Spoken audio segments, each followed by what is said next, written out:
What's up everyone, welcome back. Following a rough stretch of games, the Lakers have been looking for anyone not named LeBron James to provide their team with a spark.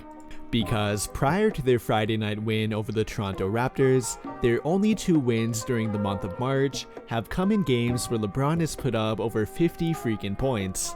They very obviously needed a spark from one of their role players, and they finally were able to get that from an unlikely name, with that being Wenyen Gabriel. After putting up a 17-point game on Friday night, in which 14 of those points came during the first quarter alone, I think it's safe to say that Wenyen Gabriel provided them with what they needed against Toronto. Now, it's probably not fair to expect him to continue putting up that amount of points, but they don't really need him to do that either. I mean, don't get me wrong, him doing that would definitely help them win more games, but Gabriel can make a positive impact on their team even without doing that. Before I go any further though, if you are not familiar on who Wenyen Gabriel is, or if you are finding my channel for the first time, we'll begin by briefly going over how they came to acquire him. After waiving DeAndre Jordan from their 15-man roster and waiving Sekou Doumbouya from one of their two-way contracts on March 1st, they were then able to sign both DJ Augustin and Wenyen Gabriel. They added DJ Augustin to their 15-man roster with a regular veteran minimum contract, but they added Gabriel with a two-way contract and made him one of their new two-way players. And while a two-way player generally does not get all that many minutes, especially on the Lakers, Gabriel has now built his way up to being included in their starting lineup. He went from initially riding their bench and not getting any minutes and pretty much only learning their game plan, to getting a few minutes here and there off the bench, to then becoming a legitimate piece of their rotation, and now finally being a part of their starting lineup. All of which happened within only 3 weeks, by the way. And if you have been keeping up with my content during that duration, then you'll know that I have not been surprised by that either. Even before they signed him, I made a video talking about a few young, available 3-and-D players who could immediately help their team, and one of which happened to be Wenyen Gabriel. When looking at his combination of height, length, and two-way ability, he appeared to be a near perfect fit for what their team needed. Being without Anthony Davis and having Dwight Howard as their only available big, they were not only lacking size, but they were lacking versatility from a power forward or center. And while I am not here to tell you that Wenyen Gabriel can replace Anthony Davis or anything crazy like that, he has been able to provide them with much needed versatility from a power forward. I have been saying it for a while now, but the Lakers did not need another traditional big. They needed a modern day big who could fit on the floor with LeBron and Russ. No, Wenyen Gabriel may not truly be a center, but in today's NBA, he can fill in there from time to time, and when it comes to rim protection and altering shots at the rim, he has already proven to be a much better option compared to Melo, Stanley, or Trevor Ariza. In fact, he has pretty much been everything that they were hoping to get from Trevor Ariza.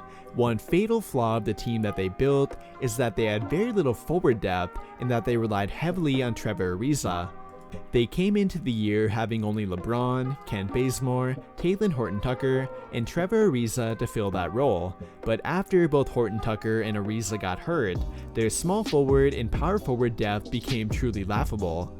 And even when both of them eventually returned, they still did not have enough depth. They were really banking on Trevor Ariza to be able to fill a small ball power forward role for them.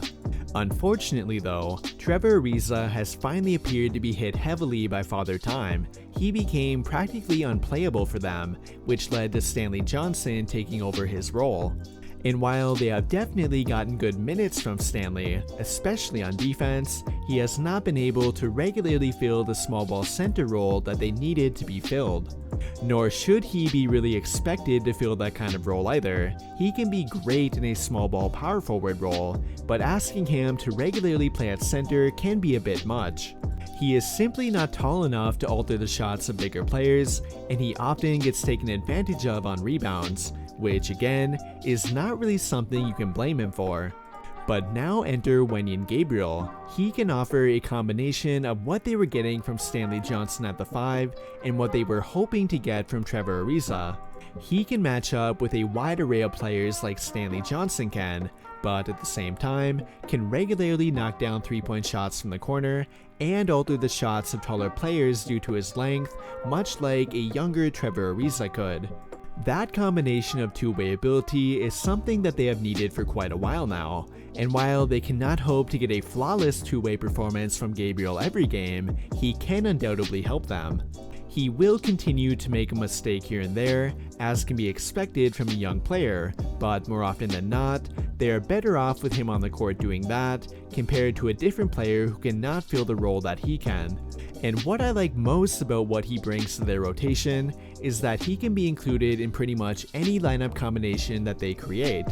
During their game against Toronto, Gabriel played a lot of minutes at power forward with Dwight Howard at center, and clearly, he is more than capable of filling a stretch 4 kind of role. But at the same time, he can slide over to the 5 in the small ball lineup too. That is where he has played a good chunk of his minutes on their team up until this point. And while he has been taken advantage of here and there, for the most part, he has been an upgrade for them at the 5 when compared to Melo, Stanley, or LeBron on defense. His height, length, and two-way ability have truly provided them with a unique option. And to no surprise, their entire team has been very complimentary of Gabriel. Everyone from LeBron, Talen Horton-Tucker, to head coach Frank Vogel have had nothing but good things to say about him. Following their win over the Toronto Raptors, Frank Vogel called Wenyen Gabriel a breath of fresh air, and I don't think I could agree more. Other than Stanley Johnson, who by the way was another late addition to their team like him, they did not have any forwards with the two-way ability that Gabriel has. And given that their identity over the past 2 years had been defense, I can only imagine how much Frank Vogel must love the addition of Wenyen Gabriel. Like I mentioned before, given that it did not take even 3 weeks before he made their starting lineup, that tells you everything you need to know about that. In conclusion though, while I am not saying that Wenyen Gabriel is here to save their team, guide them to the playoffs, or anything crazy like that, he has clearly been a very good addition to their team. And if he continues to play at this level, his role will only grow further, which could not only lead to him being valued on their team this season, but quite possibly for next season too. But with that will conclude my thoughts on why Wenyen Gabriel has been exactly what the Lakers were looking for. And what do you guys think? How impressed have you been by Wenyen Gabriel? Let me know your thoughts by commenting down below and we can talk about it there. But before you go, I would like to invite you to join the official Discord for the channel. If you like having NBA debates and discussion with others in real time, being updated on NBA news, or even being able to chat with me, then you really should think about joining. And if you want additional NBA content from me on YouTube, then I recommend you head over to my second channel called JSM Plus. I make videos on every NBA team over there, so if you think you might enjoy that, be sure to check it out. That will do it for this video though. Big thank you to everyone who took the time to watch until the end of the video. I really hope you enjoyed it, and if you did, be sure to drop a like on the video, subscribe to the channel if you have not already, and turn on notifications to get notified right away when I drop a new video. But as always, thank you for watching and have a great day.